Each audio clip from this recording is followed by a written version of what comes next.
I am a 45-year-old woman, and what I'm about to share may seem confusing, even disturbing. But life is complex and full of nuance.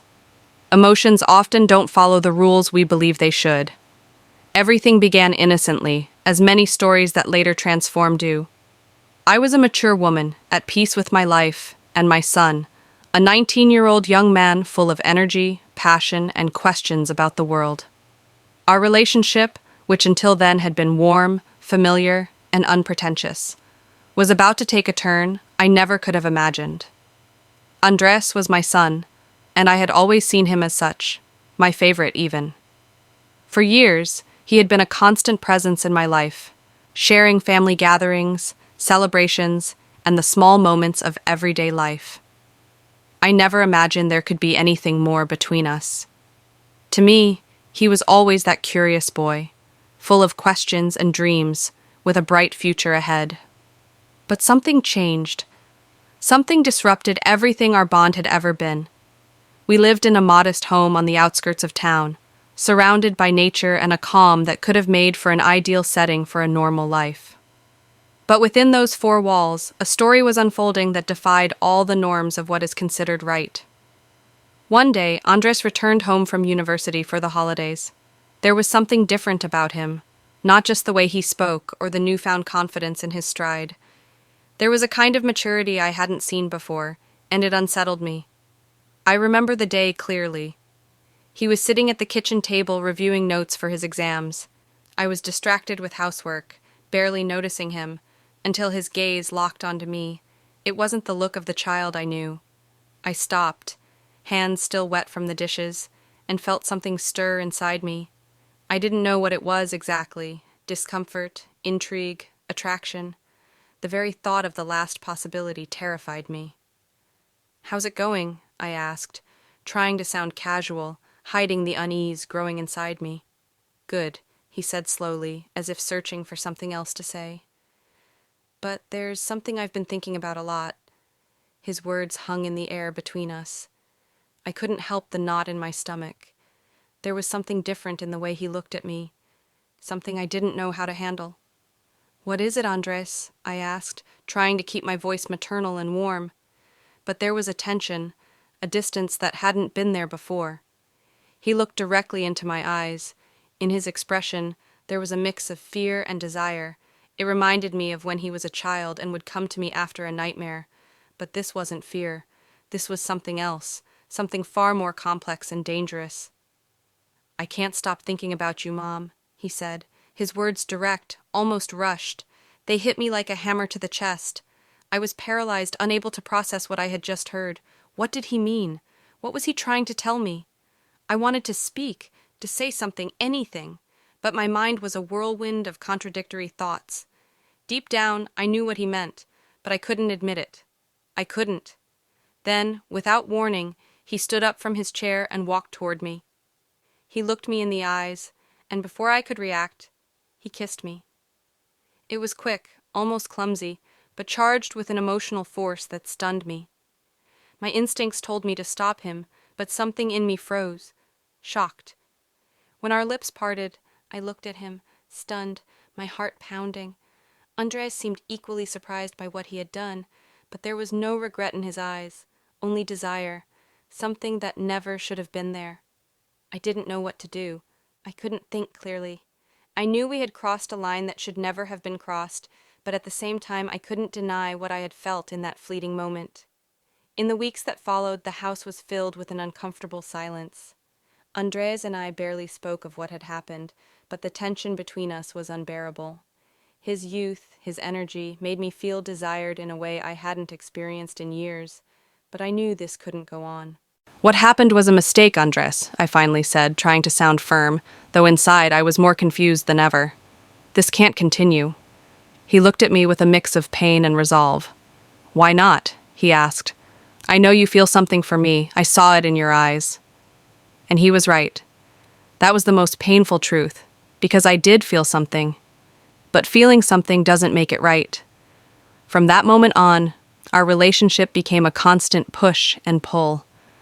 I knew I had to end it, that the right thing to do was to stop any further advance. But every time I saw him, something in me gave way. It wasn't just his words or the way he looked at me. It was the feeling of being alive, of being wanted. It filled me as much as it tormented me. Things came to a breaking point one night. We were sitting on the couch, watching a movie neither of us was really paying attention to. I could feel his gaze on me. I knew what he was thinking. The tension in the air was thick with unspoken desire.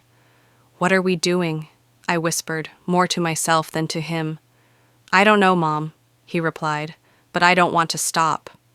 I knew that if I didn't put an end to it right then, I never would. But in that moment, I felt as trapped as he did. I looked into his eyes and saw the same conflict I was feeling inside. I knew what we were about to do was wrong, but at the same time, it felt inevitable. We kissed. Or maybe he kissed me.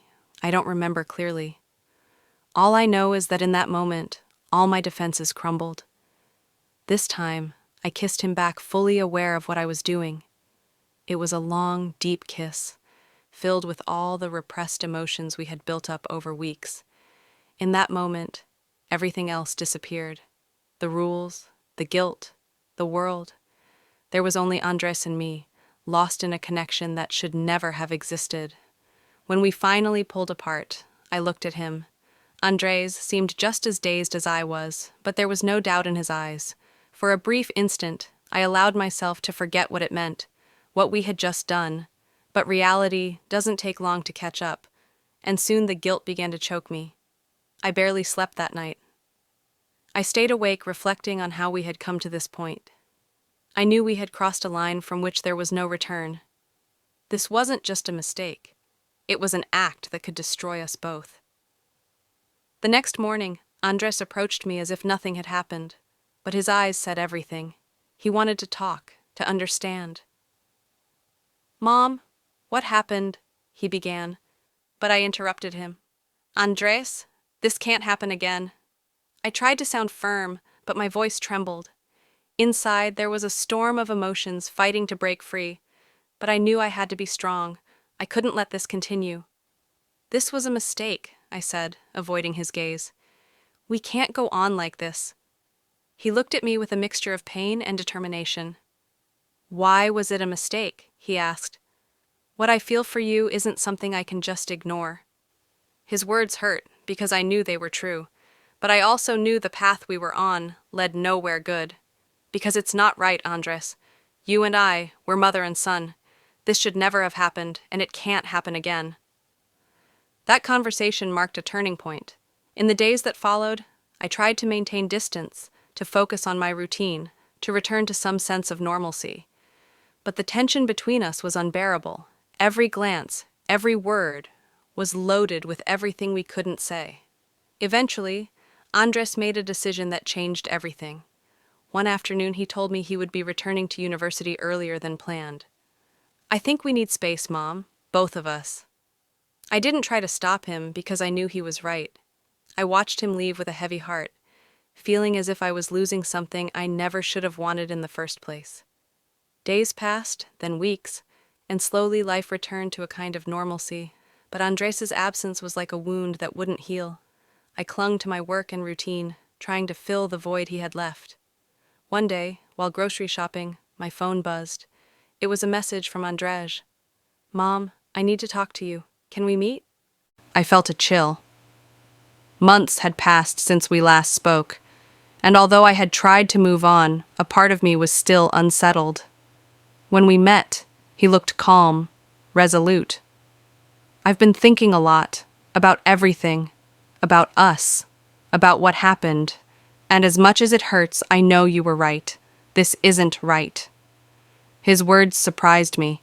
I had expected an argument, some insistence, but instead I saw a maturity I hadn't seen in him before.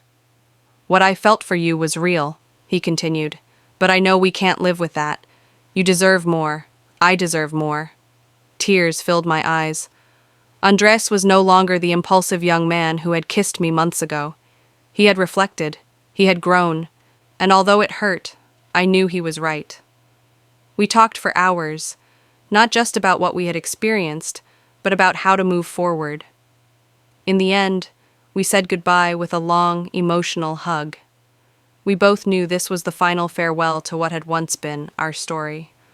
On the way home, I felt a mix of peace and sadness. I knew we had made the right decision, even if it wasn't the easiest. Sometimes, love is not enough. There are lines that should never be crossed, and learning to let go, no matter how painful, is sometimes the greatest act of love we can give.